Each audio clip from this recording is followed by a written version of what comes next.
इस वीडियो को देखने से पहले मैं तुम लोगों से एक रिक्वेस्ट है और वही है कि अगर तुम लोगों ने अभी तक इस चैनल को सब्सक्राइब नहीं कर रखा है तो सब्सक्राइब कर दो, क्योंकि हम लोग काफी क्लोज हैं 4 लाख सब्सक्राइबर्स के। तो काफी सारे लोग जो वीडियोस देखते हैं वो सब्सक्राइब ही नहीं करते हैं। तो उन लोगों से मैं कहना चाहता हूँ कि भाई सब्सक्राइब कर दो, सब्सक्राइब करना फ्री होता है। तो चलो फिर अब बिना टाइम वेस्ट करे एपिसोड को शुरू कर देते हैं।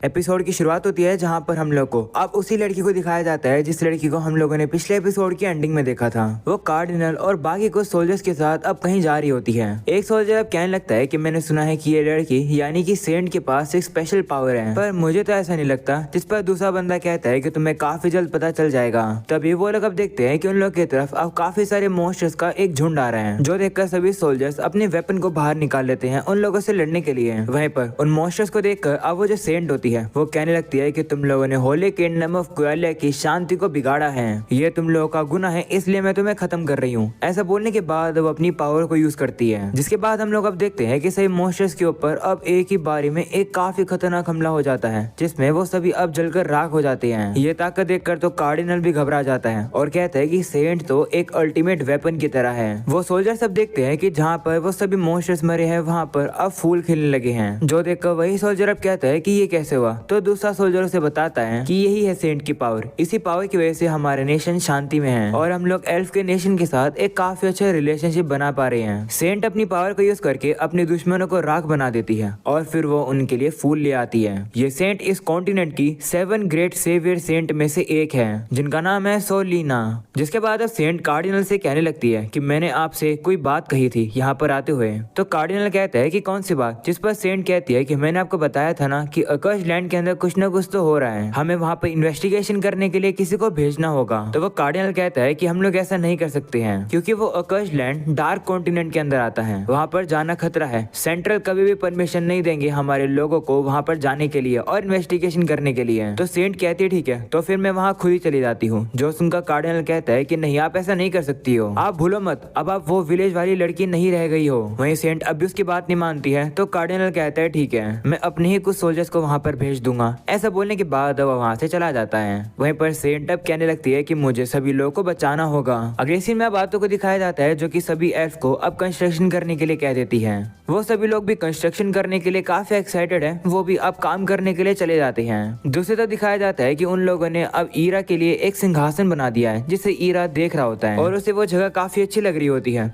तो भी अब ईरा से कहने लगती है कि डार्क एल्फ तो कितने ज्यादा तेज है, उन लोगों ने आपके लिए यहाँ पर सिंहासन और काउंसिल रूम बना दिया। ये तो बस शुरुआत है, आगे चल के हम लोग को अपनी पूरी सिविलाइजेशन बनानी है। इतनी पावरफुल सिविलाइजेशन हम लोग को बनानी है कि हम सभी लोगों पर कब्जा कर सके। तभी वहाँ पर एमले, जिया और दादाजी आ जाते हैं मीटिंग करने के लिए। मीटिंग शुरू होने से पहले अब एमले अब ईरा को कहती है कि ये लो आपके लिए कपड़े हैं, ये पूरे हो गए। वहीं पर अब ईरा भी अब अपने नए कपड़ों को देखकर काफी ज्यादा खुश हो जाता है, उसे वो काफी ज्यादा पसंद आते हैं। एमले अब कहने लगती है कि हम लोगों ने काफी ज्यादा हार्ड वर्क किया है इसे बनाने के लिए, ताकि आपको ये परफेक्ट आ सके। वहीं तो भी ईरा से कहती है कि आप पर ये बहुत अच्छा लग रहा है। जिसके बाद मीटिंग शुरू करने का टाइम हो जाता है, पर तभी वो लोग अब देखते हैं कि ईरा तो अब काफी ज्यादा एक्साइटेड होता है, वो सारी चीजों को देख रहा होता है। ये देखकर तो आप सभी से कहती है कि मीटिंग मैं शुरू करती हूँ, अगर जरूरत पड़ेगी तो हम लोग किंग से बात कर लेंगे। तो वो भी कहते हैं ठीक है। जिसके बाद अब दादाजी कहते हैं कि आखिरकार हम लोग सबसे पहले कैसे बिल्डिंग को तैयार करें, हमने ऑलरेडी ग्राउंड को लेवल करना शुरू कर दिया है। तो कहते हैं कि सबसे पहले हम लोग एक खाने की प्रोडक्शन फैसिलिटी बनाएंगे, क्योंकि खाली पेट कोई लड़ नहीं पाएगा। वैसे हमारा प्लान तो नहीं है लड़ने का, पर जरूरत पड़ सकती है। तो दादाजी कहते हैं कि पूछने के लिए माफी चाहता हूँ, पर हमारे राजा अपनी ताकत का यूज करके इन्फिनिट खाना तो बना सकते हैं, है ना,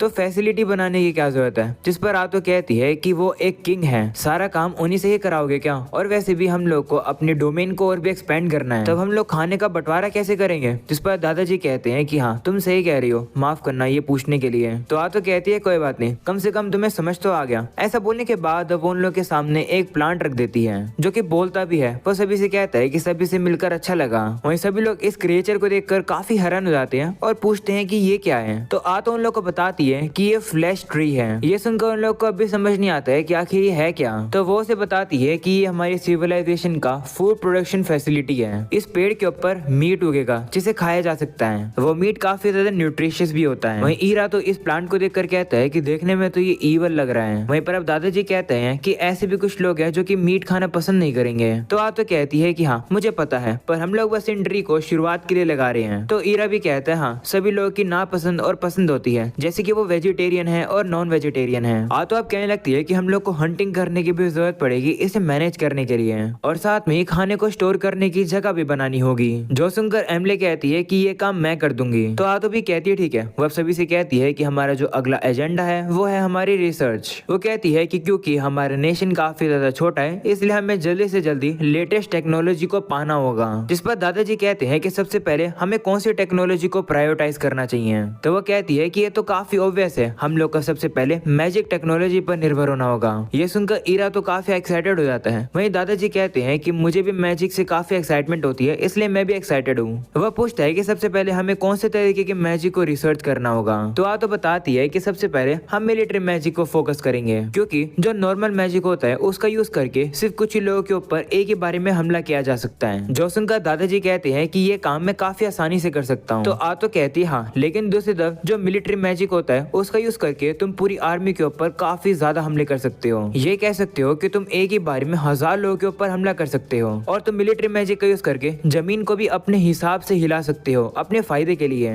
मिलिट्री मैजिक सही में काफी ज्यादा काम आता है। ये सब सुनकर दादाजी कहते हैं कि क्या ऐसा मैजिक सही में एग्जिस्ट भी करता है। जो सुनकर आतो कहती हाँ, इससे सबसे पहले हम लोग को टैलेंटेड मेजेस को लेना होगा जो कि मैजिक यूज कर सकते हैं, और फिर वही लोग रिसर्च करेंगे। जो सुनकर ईरा भी कहता है कि सच बताऊं तो ये टेक्नोलॉजी इतनी भी ज्यादा मुश्किल नहीं है, तो हम इसे जल्दी से पालेंगे। वहीं ये सब सुनकर दादाजी कहते हैं कि मैं तो काफी ज्यादा एक्साइटेड हूँ ये सब कुछ अपनी आंखों से देखने के लिए। इसके बाद अब आतो कहती है कि चलो अब आखिरी चीज हमारी बची है मिलिट्री प्लानिंग। तो जिया कहते हैं हाँ अब मेरी बारी है, मैं सबसे पहले एक आर्मी बनाऊंगा। जो सुनकर ईरा कहता है कि अभी के लिए हम लोग अपनी आर्मी को बनाने पर ज्यादा फोकस नहीं करेंगे। तो जिया पूछता है क्यों, जिस पर आतो कहती है कि आर्मीज हमें कुछ भी बदले में देंगी नहीं, बल्कि बदले में वो हमारा रिसोर्स और माना कंज्यूम करेंगे, तो अभी आर्मी बनाना सही नहीं है। तो जिया कहता है कि मैं आपकी बात समझ रहा हूँ, पर इस समय पर हमारी जो आर्मी है वो इतनी ज्यादा ताकतवर नहीं है कि वो किंग को प्रोटेक्ट कर सके। वहीं दादाजी कहते हैं हाँ, और बुरी बात तो ये है कि जिया और मेरे ऊपर बाउंटीज लगी हुई है, यानी कि लोग हम लोग को ढूंढकर मारने के लिए आएंगे। ये सुनकर ईरा थोड़ा सोचता है और कहता है कि अगर ऐसी बात है तो चलो एक हीरो को बनाते हैं। ये सुनकर आतो खुश हो जाती है और कहती है कि हाँ आइडिया अच्छा है, एक हीरो को बनाने के लिए प्रोडक्शन कॉस्ट काफी ज्यादा लगेगी पर वो काफी ज्यादा वर्थ इट होंगे। ये सुनकर बाकी लोग पूछते हैं कि आखिर ये हीरो क्या होता है। तो आतो कहती है कि माइनोग्रा के अंदर काफी सारे हीरोज थे जो कि किंग को सर्व करते थे। बेसिकली वो काफी ज्यादा पावरफुल लोग हैं जिनके पास स्पेशल एबिलिटीज होती हैं। वो सभी लोग मॉन्स्टर्स होते हैं, उनका स्क्रू ढीला होता है। ये सुनकर सभी लोग घबरा जाते हैं। वहीं आतो कहती है कि कुछ कंडीशंस को पूरा करना पड़ता है हीरो को समन करने के लिए, पर काफी जल्द हम लोग एक हीरो को तो समन कर पाएंगे। आतो अब कहती है कि अगर हम लोग अपनी आर्मी को रखेंगे तो काफी ज्यादा अटेंशन आएगा, पर अगर एक ही हीरो रहेगा तो इतना ज्यादा कुछ खास अटेंशन आएगा नहीं। तो ईरा कहता है हाँ, इसलिए हम लोग एक हीरो बनाएंगे जिसके बाद किसी को चिंता करने की जरूरत नहीं होगी। जिस पर सभी कहते हैं ठीक है। ईरा अब कहने लगता है कि सभी प्लानिंग करने में कितना ज्यादा मजा आता है। वो अब ये भी बताने लगता है कि उसे उसके सिटीजन से भी काफी सारा माना मिलता रहता है, इसलिए उन लोगों का नेशनल माना भी अच्छे से बिल्ड हो रहा है। ईरा अब कहता है कि जितने हमारे सिटीजन खुश होंगे उतना ही हम लोग को माना मिलेगा, और हमारे सिटीजन जितना खुश रहेंगे उतना ही हमारा नेशन डेवलप करेगा,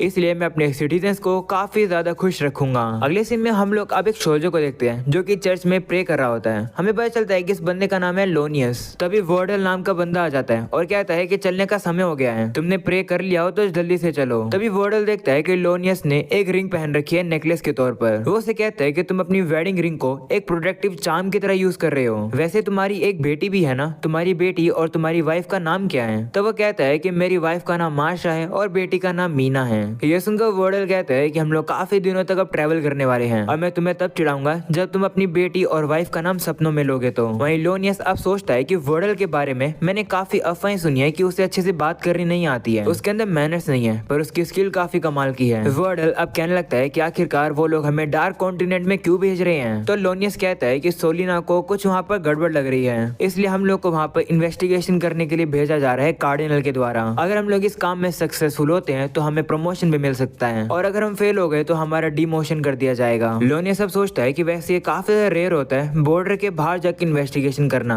वो लोग मेरे साथ वर्डल को भी भेज रहे हैं तो इसका मतलब है कि कुछ ना कुछ तो गड़बड़ जरूर है। इसके बाद वो लोग अब बाहर आते हैं और देखते हैं कि उन लोग की बाकी की आर्मी भी तैयार है चलने के लिए। उन लोग को देखकर वर्डल एक्साइटेड हो जाता है और कहते हैं कि चलो फिर चलते हैं। ऐसा बोलकर अब वो आगे बढ़ता है। वहीं पर अब लोनियस सोचता है कि भले ही जो वर्डल है उसको अच्छे से मैनर्स नहीं आते हैं, पर फिर भी वो मेरा सीनियर है और मुझसे ताकतवर है। अगर वो हमारे साथ चलेगा तो हमारे सर्वाइवल के चांस और भी ज्यादा बढ़ जाएंगे। दूसरे सीन में हम लोग अब ईरा को देखते हैं जो कि अब आतो के साथ इंस्पेक्शन करने के लिए आता है। वो लोग अब देखते हैं कि सभी एल्फ ने अब अपने घर बनाने शुरू कर दिए हैं और कंप्लीट भी हो गए हैं। साथ में वो उन ट्रीज के साथ भी डांस कर रहे होते हैं और एंजॉय कर रहे होते हैं, जो देखकर आतो काफी खुश आता है और कहता है कि मैंने नेशन को एक्सपेंड होना गेम में देखा था, पर अब तो मैं असली में देख पा रहा हूँ। एमले अब बताने लगती है कि ये जो जगह है ये हमारी रेजिडेंशियल एरिया है। हमने ज्यादातर पेड़ों पर स्ट्रक्चर्स बनाए हैं, पर क्योंकि हम लोग अभी फ्लैश ट्री को प्रायोरिटाइज कर रहे हैं, हम लोग घर नहीं बना पा रहे हैं। और ये जो फ्लैश ट्री है वो भी काफी अच्छे से ग्रो कर रहे हैं और खाने को स्टोर करने वाली जो बिल्डिंग है वो भी काफी जल्द तैयार हो जाएगी। और जो मैजिक रिसर्च फैसिलिटी है वहाँ पर दादाजी सभी टैलेंटेड मैजिशियन को लीड कर रहे हैं और उन लोगों की रिसर्च भी चालू हो चुकी है। हम लोग को पास में एक पानी का भी सोर्स मिला है जिससे कि पानी की कमी भी खत्म हो गई, पर अभी उसे पीने लायक बनाना रहता है। और जिस बिल्डिंग में अभी हम लोग हैं ये एक पब्लिक ऑफिस है जहाँ पर पेपर वर्क होंगे। मुझे पता है कि माइनोग्रा की प्रोग्रेस काफी ज्यादा बेहतर होनी चाहिए थी, पर अभी हमारे नंबर्स काफी कम है तो हम लोग बस इतना ही कर पा रहे हैं। ईराब सोचता है कि एमले के जितने भी जजमेंट है वो काफी ज्यादा सही है, इसने तो पानी भी सेव कर लिया। ईराब सोचता है कि जब वो इन एल्फ से सबसे पहली बार मिला था तब इन लोग की हालत काफी ज्यादा बुरी थी, ये सभी लोग मरने ही वाले थे, पर अब इन सभी लोगों के अंदर काफी जाने आ गई हैं। ये देखकर मुझे काफी खुशी हो रही है। वहीं पर एमले अब ईरा से कहती है कि आपको ये सब कुछ कैसा लगा? हम ये सब कुछ आपको रिपे करने के लिए कर रहे हैं क्योंकि आपने हमारी काफी मदद करी है। तो ईरा भी कहता है कि ये सभी कुछ काफी कमाल का है, मुझे काफी खुशी है कि मैंने तुम सभी लोगों को अपना सिटीजन बनाया। ये सुनकर एमले काफी ज्यादा इमोशनल होकर रोने लगती है और कहती है शुक्रिया। उसे रोता हुआ देखकर ईरा डर जाता है और कहता है कि रो मत। अगले सीन में वो अब शांत हो जाती है और कहती है कि माफ करना इस तरीके से रोने के लिए, अब मैं वापस से आप लोग को अच्छे से इंस्पेक्शन देती हूँ। वहीं ईरा सोचता है कि अच्छा हुआ कि एमले रोना बंद कर गई, क्योंकि आज से पहले मैंने कभी भी किसी लड़की को रुलाया नहीं था, इसलिए मैं डर गया था। इसके बाद अब एमले बताती है कि फ्लैश ट्री काफी अच्छे से उग चुके हैं, अब उन्हें हार्वेस्ट भी किया जा सकता है। हमें पता है कि हमें आप पर निर्भर हो रहा है, पर उसकी वजह से चीजें काफी स्मूथली चल रही है, क्योंकि आप लोगों ने हमें जो टूल्स और फार्मिंग के इक्विपमेंट दिए थे वो काफी कमाल के हैं। तो ईरा कहता है कि मैं तुम लोग को थोड़े समय के लिए टूल्स देता रहूंगा, क्योंकि अगर तुम लोग बनाओगे तो उन लोग की क्वालिटी काफी कमजोर सी होगी। तभी एक फ्लैश ट्री अब एमले से कहता है कि मैं अब रेडी हूँ, मुझे तुम खा लो। वो ये बात इतने डरावने तरीके से कहता है जिसे देखकर एमले डर जाती है। वहीं पर बातों खुश हो जाती है और कहती है कि हम लोग की खाने की कमी पूरी हो गई है। अगले सीन में एमले अब उन लोग को वाटर का सोर्स दिखाने के लिए लेकर जा रही होती है, पर ये फॉरेस्ट अब थोड़ा सा अजीब लग रहा होता है, जो देखकर एमले कहती है कि आखिर ये क्या है। तभी अब वो पानी के पास भी आती है और देखती है कि पानी तो शायद खराब हो गया है, जो देखकर वो घबरा जाती है। उनकी आवाज सुनकर दादाजी और जिया भी यहाँ पर आ जाते हैं और कहते हैं कि क्या हुआ। तो वो बताती है कि यहाँ का पानी खराब हो गया जो कि हम लोगों ने ढूंढा था। तो वो लोग भी अब देखते हैं और कहते हैं कि हाँ, लगता है कि अब ये पानी पीने लायक नहीं है। तभी आतो कहती है कि घबराओ मत, इसे पिया जा सकता है। ऐसा बोलने के बाद वो पानी को अब पीती है और कहती है कि ये पानी काफी ज्यादा अच्छा है। वो अब सभी लोगों को बताती है कि इसे कर्स टेरेन कहते हैं। ये एक प्रूफ है कि ये जगह माइनोग्रा की डोमेन का एक पार्ट बन गई है। ईरा भी अब उन लोगों से कहते हैं हाँ, एक गहरी सांस लेने का ट्राई करो। तो वो भी अब ट्राई करते हैं और काफी ज्यादा फ्रेश फील करते हैं और काफी ताकतवर भी फील करते हैं, जो देखकर वो कहते हैं कि ये कैसे हुआ। तो आतो बताती है कि ये जो कर्स टेरेन है ये हम जैसे लोगों को, यानी कि हम जैसे बुरे लोगों को बेनिफिट्स देंगी, और जितने भी अच्छे लोग या फिर न्यूट्रल लोग होंगे उन्हें ये जगह नुकसान देगी। और क्योंकि तुम सभी लोग सिटीजन बन गए हो माइनोग्रा के, तुम लोग न्यूट्रल से ईवल बन गए हो। जो सुनकर दादाजी कहते हैं कि इसका मतलब ये जगह हमारे लिए और भी ज्यादा कंफर्टेबल हो गई है। जी अभी अब उस पानी को पीकर कहता है कि इसे तो मैं नॉर्मली पी पा रहा हूँ। तो ईरा उन लोग को कहता है कि जो एक कर्स टेरेन होती है वो एक बिल्कुल परफेक्ट तरीके की टेरेन होती है डिफेंस के लिए। काफी जल्द हमारे नेशन के अंदर जितनी भी लैंड होगी वो इसी तरीके की हो जाएगी। तो आतो भी कहती है हाँ, यही है हमारे राजा की ताकत। जो सुनकर दादाजी कहते हैं कि हमने हमारे किंग से यही एक्सपेक्ट किया था, ये काफी कमाल की ताकत है। तो आतो कहती है कि लेकिन ये जगह की एक दिक्कत है, ये जगह काफी स्टैंड आउट करेगी, यानी कि यहाँ पर काफी अटेंशन आएगा। तो दादाजी कहते हैं कि यहाँ पर हम लोग खड़े होकर रखवाली तो कर पाएंगे क्योंकि ये जगह छोटी है, पर अगर हमारा पूरा नेशन इस तरीके से बन गया तो दुश्मन हम लोग को काफी इजीली ढूंढ लेंगे। तो जिया कहते हैं हाँ, इसलिए हम लोग को अब आर्मी बनाना शुरू कर देना चाहिए। जो सुनकर आतो कहती है कि इतनी चिंता मत करो, हमारे किंग काफी जल्द एक हीरो को बना देंगे, तो चिंता की बात नहीं है। जो सुनकर दादाजी कहते हैं कि लेकिन हम लोग को अभी भी समझ नहीं आया है कि आखिर एक हीरो होता क्या है और वह क्या कर सकता है। तो आतो कहती है ठीक है, मैं तुम्हें दिखाई देती हूँ कि आखिर एक हीरो होता क्या है। वैसे भी अभी हमारे हीरो को आने में थोड़ा सा समय है। ऐसा बोलने के बाद वो अपनी पावर को यूज करती है। वो अब अपनी कमर से काफी ज्यादा पावरफुल हाथ निकालती है और एक ही हमला करके काफी सारे पेड़ों को एक ही बारी में ही काट देती है, जो देखकर सभी काफी हैरान हो जाते हैं। तो अब उन लोगों से कहती है कि माफ करना, मैं तुम लोग को बताना भूल गई थी, पर मैं भी एक हीरो हूँ। वह अब उन लोग को बताती है कि ये ताकत तो मेरी कुछ भी नहीं है। जब मैं अपने प्राइम में थी तब मैं और भी ज्यादा पावरफुल थी। हम हीरोज इतने ज्यादा ताकतवर होते हैं कि हम एक ही हाथ से पूरी आर्मी को खत्म कर सकते हैं। जिस पर ईरा भी कहता है कि हीरोज काफी ज्यादा ओवर पावर होते हैं और वो ज्यादा स्टैंड आउट भी करते हैं और काफी ज्यादा समय के साथ ताकतवर भी बनते जाते हैं। भले ही वो कुछ भी ना करे तब भी वो ताकतवर बनते जाते हैं। ये सुनकर वो लोग कहते हैं कि क्या इसका मतलब फ्यूचर में आतो इससे भी ज्यादा ताकतवर हो जाएगी। तो ईरा कहती हाँ, जिसके बाद अब आतो भी कहती है कि हाँ, जब तक हमारा हीरो नहीं आता है अभी के लिए मैं ही काफी हूँ यहाँ की रखवाली करने के लिए। ये सुनकर ईरा अब उसका नाम लेता है तो अब आतो को भी लगता है कि ईरा अब उसकी तारीफ करने वाला है। वो अब उससे कहती है बोलो मेरे किंग। तो ईरा अब उससे कहता है कि तुम्हें अपनी ताकत दिखाने के लिए पेड़ों को डिस्ट्रॉय करने की जरूरत नहीं थी, तुम्हें बाद में कर लेना, पर याद से इन्हें साफ कर देना। जो सुनकर वो उदास हो जाती है और कहती है ठीक है। जो देखकर जिया कहता है कि हम लोग भी मदद कर सकते हैं। ऐसा बोलकर वो आतो की तारीफ करते हैं और कहते हैं कि आतो तो सही में काफी पावरफुल है और हमारे राजा भी। दादाजी अब कहते हैं कि हम लोग को काफी जल्द हमारे राजा के लिए एक पैलेस बनाना चाहिए। तो ईरा कहता है नहीं, मुझे एक पैलेस की जरूरत नहीं है, बाकी सभी लोग के पास जैसा घर है मैं उसी में ही रह लूंगा। तो वो कहते हैं नहीं, ऐसा काम नहीं बनेगा, आप हमारे राजा हो, आप हम जैसे घरों में रहोगे तो हम लोग को काफी ज्यादा पछतावा होगा,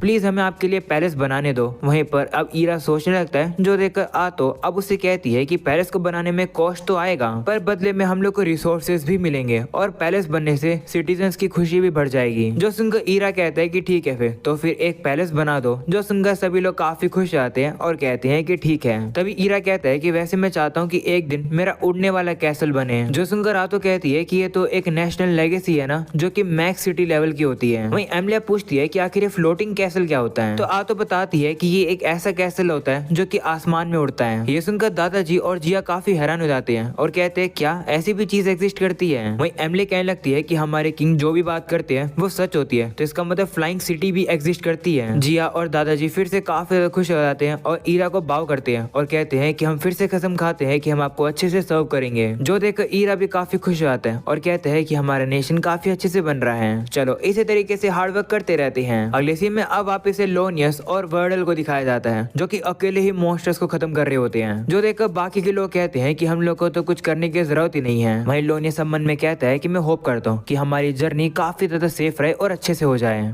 और अब इसी के साथ ये एपिसोड यहीं खत्म हो जाता है। उम्मीद है कि तुम लोग को ये एपिसोड पसंद आया होगा। पसंद आया हो तो लाइक कर देना, चैनल पर नहीं हो तो सब्सक्राइब कर देना क्योंकि हम लोग काफी क्लोज है 4 लाख सब्सक्राइबर्स के, तो सब्सक्राइब कर देना। आज की इस वीडियो के अंदर इतना ही, मिलते हैं अगली वीडियो में, तब तक के लिए बाय बाय।